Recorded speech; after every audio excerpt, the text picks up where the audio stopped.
Good evening, visitors. Welcome to the Australian War Memorial's last post ceremony. My name is Troy Clayton, and joining us today from the Australian Army is Colonel Frank Colley. We welcome the veterans who have served, those that are still serving, and the families that love and support them. We also acknowledge the members of the RSL and Services Clubs Association, RSL Victoria, and RSL Queensland, who are watching the ceremony broadcast across Australia. During this evening's ceremony, wreaths will be laid at the base of the Pool of Reflection by visitors to the memorial. If you're able, please stand and join in singing the National Anthem.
The Australian War Memorial was the vision of Charles Bean, Australia's First World War official historian.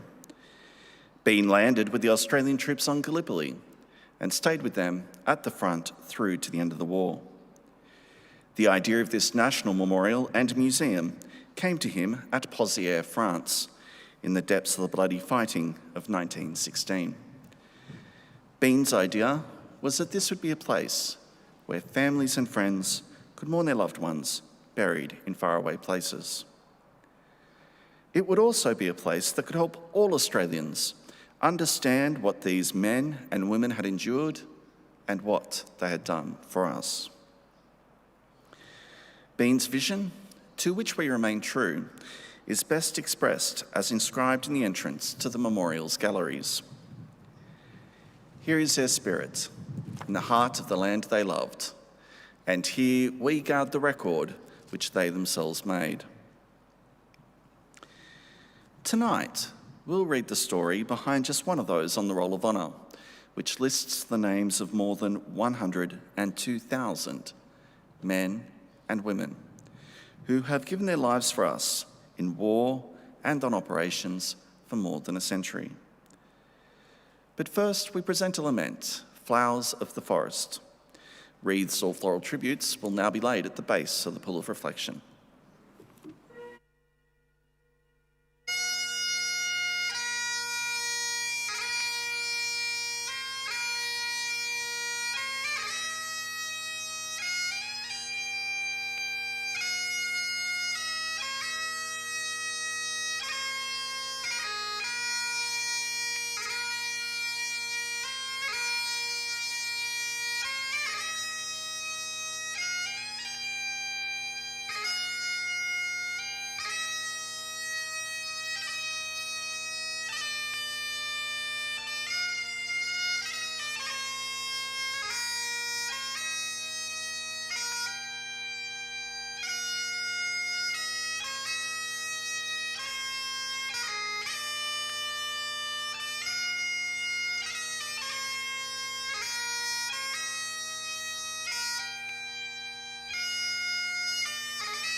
Today, we remember and pay tribute to Private Reginald Roy Annesley. Reginald Annesley, known as Roy, was born in 1893, the second son of David and Mary Annesley of Katoomba, New South Wales. He was educated at St. Canice's Roman Catholic School and went on to work in the district as a drainer and labourer. Known by the nickname Paddy, Annesley was a keen sportsman. He was particularly talented as a boxer, winning several tournaments and semi-professional bouts before enlisting. He was described as a typical Australian, rough and ready, yet with a heart as big as a house. Paddy Annesley enlisted in the Australian Imperial Force shortly after the outbreak of war in August 1914, one of the first from the Blue Mountains to do so. He underwent a period of training before leaving with the 3rd Battalion as part of the 1st Contingent. During this time, he continued to participate in boxing tournaments with the Australian Forces and won several prizes before leaving for the Dardanelles.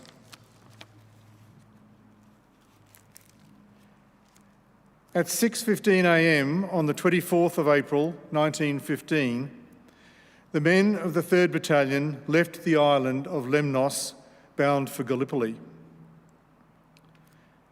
After waiting at anchor for some hours for the first wave to land, the battalion's vessel took them forward in the early hours of the 25th, with the men landing as part of the 2nd and 3rd waves of the operation.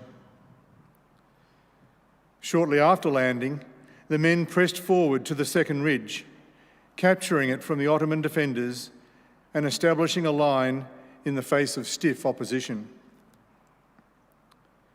Private Roy Annesley wrote home to say, "We landed under very heavy fire and have had a pretty hot time up until a few days ago, when it quietened off.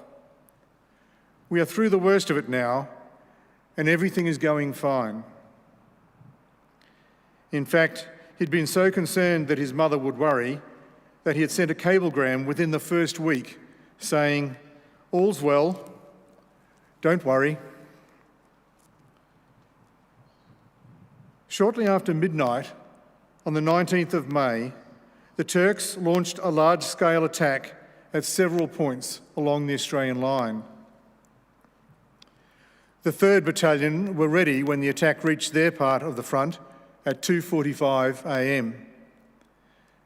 The battalion's war diary noted, "The Turks attacked in successive lines, which were close together, and they came on with great determination."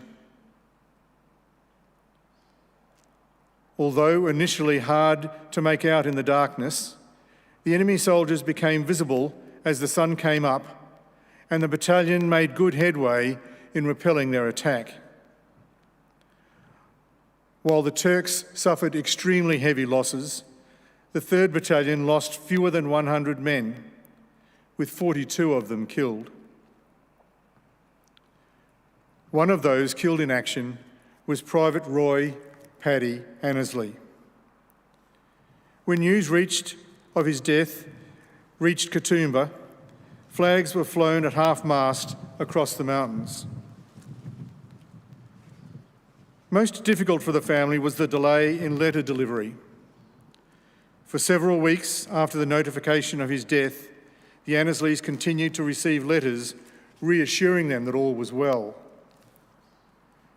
The last one read, "We have beaten back the Turks all along the line, and I fancy we will be due for a spell soon. Don't worry about our fellows. We will be all right and pull through." Roy Annesley was buried not far from where he fell. Today, he lies in the 4th Battalion Parade Ground Cemetery with more than 100 other Australians. He was 22 years old. His name is listed on the Roll of Honour on my right, among almost 62,000 Australians who died while serving in the First World War. His photograph is displayed today beside the pool of reflection. This is but one of the many stories of service and sacrifice told here at the Australian War Memorial.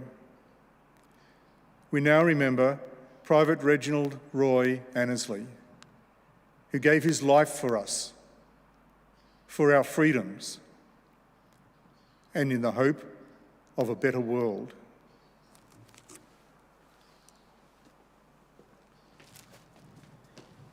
If you're able, please stand for the reading of the ode and the sounding of the last post.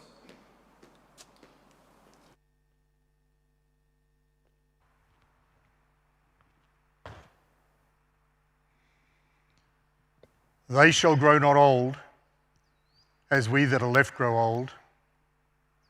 Age shall not weary them, nor the years condemn. At the going down of the sun, and in the morning, we will remember them.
Lest we forget. Lest we forget.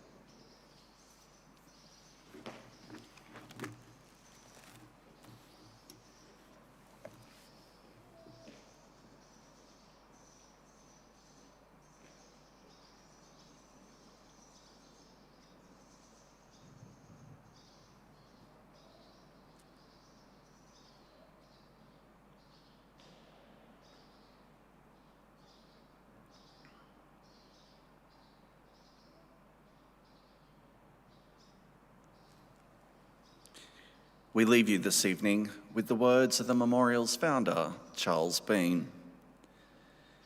Many a man lying out there at Pozières or in the low scrub at Gallipoli with his poor, tired senses barely working through the fever of his brain has thought in his last moments, well, it's over. But in Australia, they will be proud of this. Ladies and gentlemen, girls and boys, that concludes the last post ceremony. We'd like to thank you for visiting the Australian War Memorial and wish you all a very good evening. Thank you.